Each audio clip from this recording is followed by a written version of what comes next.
z Morza Bałtyckiego, z naszego regionu i sprawach wojny w Ukrainie. Nasze spotkanie rozłożone było na 3 części. Po pierwsze, dyskusja o polityce wewnątrz NATO i samego NATO w perspektywie zbliżającego się szczytu sojuszu w Ankarze. Po drugie, rozmowa o tym, jak wesprzeć Ukrainę w negocjacjach o jej przyszłości, o zakończeniu agresji rosyjskiej na Ukrainę. I po trzecie, o perspektywach akcesji Ukrainy do Unii Europejskiej. Moim wielkim zaszczytem i przyjemnością jest to, że do naszych obrad dołączyła wysoka przedstawiciel Unii Europejskiej do spraw polityki zagranicznej i bezpieczeństwa. Chcemy, aby szczyt NATO zakończył się sukcesem, aby standing Europy wobec Stanów Zjednoczonych wzrósł, tak abyśmy mieli wpływ na wynik negocjacji amerykańsko-rosyjskich wobec Ukrainy. My mamy swoje postulaty, tak jak Rosja ma postulaty, jeśli chodzi o przyszłą powojenną architekturę bezpieczeństwa. To musi być proces, z którego wyłoni się nowa równowaga na kontynencie europejskim. To musi być proces, dzięki któremu Ukraina będzie w bezpiecznych granicach i będzie mogła się rozwijać i ciążyć ku Europie, negocjować swoje członkostwo w Unii Europejskiej i musi to być proces, który nie tylko Ukrainę, ale także nas upewni, że Rosja nie będzie zdolna do ponownej agresji. Antycypując Państwa możliwe pytania, mam już najnowszy raport specjalny z sytuacji konsularnej na Bliskim Wschodzie. Chętnie się podzielę szczegółowymi informacjami.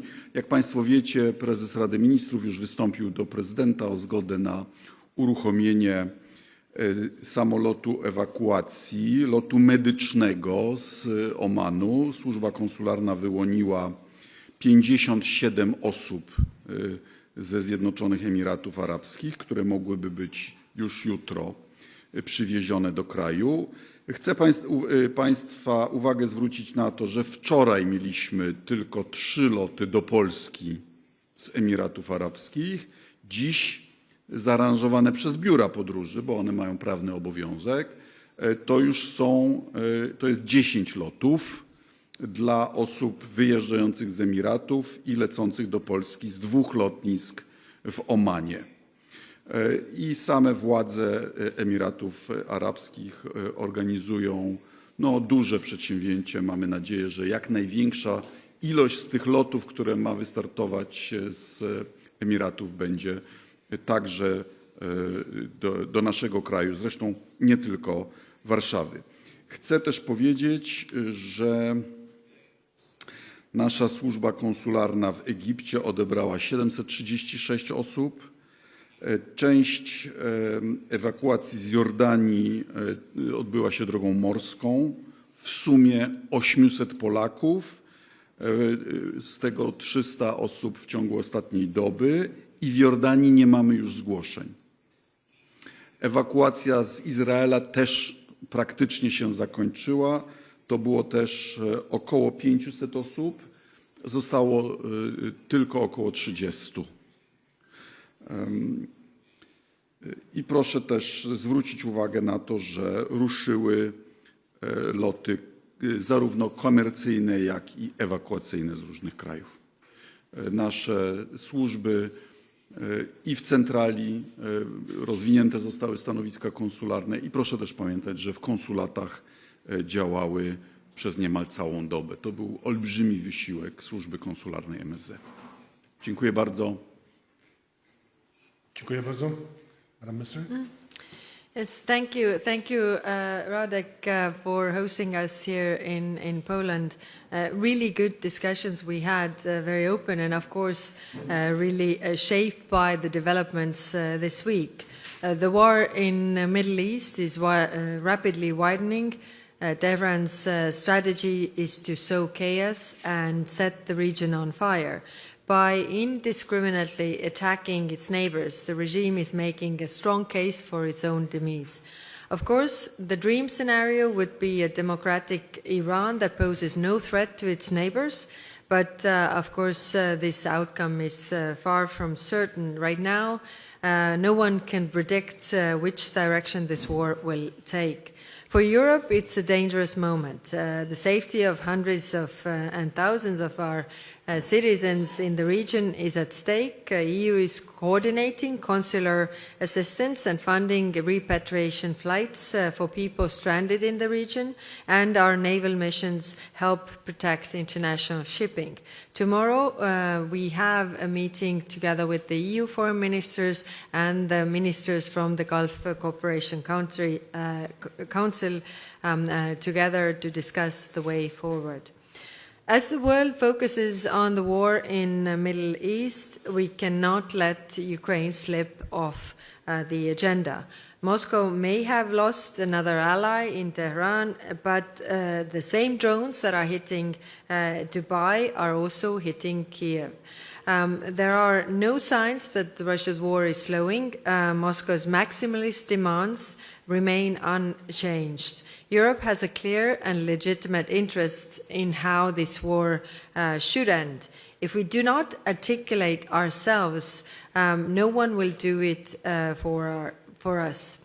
And if we wait too long, it might be too late. Respect for borders, an end to sabotage, compensation for war damages, and the return of kidnapped Ukraine children aren't just far-fetched demands. They should be the baseline.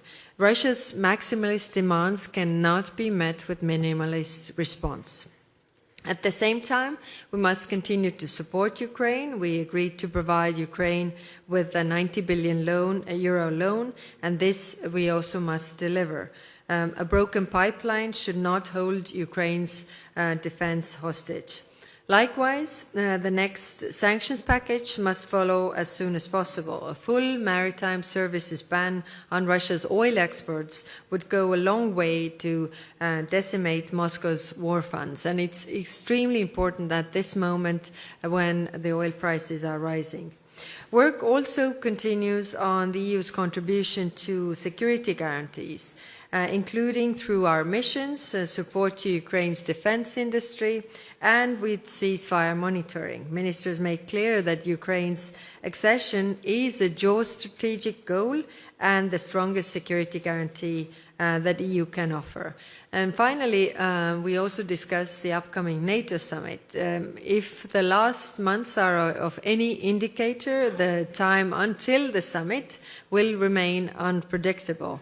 The Middle East war shows that Europe must invest in defense capabilities and boost defense production. For example, air defenses are in short supply across the West, and this war will stretch them even further. The case is very clear. The money is there, so industry also needs to step up production. Stronger Europe makes also a stronger transatlantic alliance. Thank you. Thank you so much. Szanowni Państwo, ponieważ bardzo napięty jest harmonogram, także mamy czas na najwyżej 3 pytania. Bardzo proszę, żeby były krótkie. Zacznijmy może tam z tyłu, bardzo proszę. Marcin Czapski, TVP Info. Dzień dobry. Chciałem zapytać o flotę cieni. Czy macie jakiś wspólny pomysł, jak ograniczyć jej działalność w obrębie Morza Bałtyckiego, bo wszyscy podejrzewają, że teraz to zapotrzebowanie na ropę będzie większe i też flota cieni może bardziej się uaktywnić. Tak, to rzeczywiście poważna sprawa. Przypominam, że liczba statków na liście sankcyjnej wzrosła podczas polskiej prezydencji z kilkudziesięciu do kilkuset i to takich wysokich kilkuset. Nie do końca jeszcze są zsynchronizowane listy europejska, brytyjska i amerykańska. Wszystkie statki na czyichkolwiek listach powinny być objęte tymi sankcjami. Potrzebujemy też po prostu interweniować tam, gdzie statki są pod fałszywą flagą albo bez flagi. I wysoka przedstawiciel już powiedziała, że potrzebny jest zakaz jakichkolwiek usług dla statków floty cieni. To by było podniesienie poziomu sankcji. If I may add to this, on the last Foreign Affairs Council, we also shared a paper of best practices how to deal with the ships, really, so that member states can use this. And we are putting now sanctions on rolling basis to these fleets. So as soon as we know a new ship, we are putting it on. We are not waiting for a package of sanctions, but doing this on a rolling basis. And third, we are also working closely with the flag states. Like really, if the flag is moved, we do the outreach to the third countries. And I must say, they are really cooperative with us to make the steps so that we can, limit the shadow fleet from moving. Proszę też pamiętać, że wszystkie sankcje, nie tylko te, muszą być ciągle uaktualniane o nowe nazwy firm czy właśnie statków. I w zeszłym tygodniu na FAC mieliśmy nadzieję uchwalić kolejny 20. pakiet sankcji. Został on zawetowany przez Węgry, przez ideologicznych sojuszników naszej opozycji. Dziękuję bardzo. Kolejne pytanie. To może TVP World right now and then we'll move back. Good afternoon, my name is Kazimierz Łysiak, TVP World. Question to you both about Ukraine, because there is growing concern that the war in the Middle East will divert attention from Ukraine. Is this concern also shared by you? Is it growing among other European leaders? And could you tell us if there are any plans to somehow maybe talk with the United States on some kind of cooperation where Europe would support the US in the Middle East, but in return maybe get some increased pressure on Russia?